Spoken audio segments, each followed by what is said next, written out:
আজকে তোমাদেরকে বানিয়ে দেখাবো ঘরে থাকা কিছু উপকরণ দিয়ে ছানার পায়েসের রেসিপি।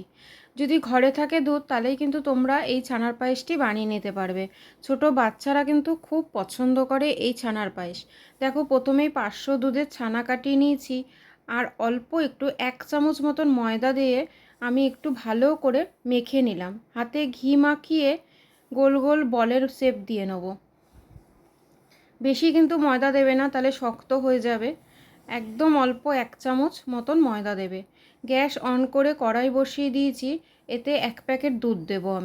আমি 500 দুধ দিয়ে করছি, তোমরা যতটা প্রয়োজন হবে ঠিক ততটাই দিয়ে নেবে। দুধটাকে ভালো করে ফুটিয়ে নেব, ফুটিয়ে ঘন করে কিছুটা কমিয়ে নেব। কমিয়ে নেওয়ার পরে যখন শুকিয়ে আসবে তখন 2টো এলাচ দিয়ে দিলাম।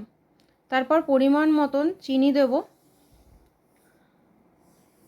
আমি 1 প্যাকেট গুঁড়ো দুধ দিলাম, স্বাদটা ভালো আসবে আর দুধটা একটু ঘনও হয়ে যাবে। তোমরা না চাইলে নাও দিতে পারো। আর একটু জাফরান দিলাম, সেটাও তোমরা না চাইলে কিন্তু নাও দিতে পারো। আমার ঘরে ছিল তাই আমি দিয়ে দিলাম।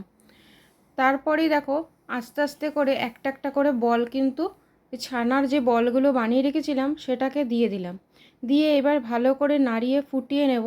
ফুটে গেলে নামিয়ে নিলেই কিন্তু রেডি আমাদের ছানার পায়েসের রেসিপি। তোমাদের কেমন লাগলো অবশ্যই কমেন্ট করে জানিও।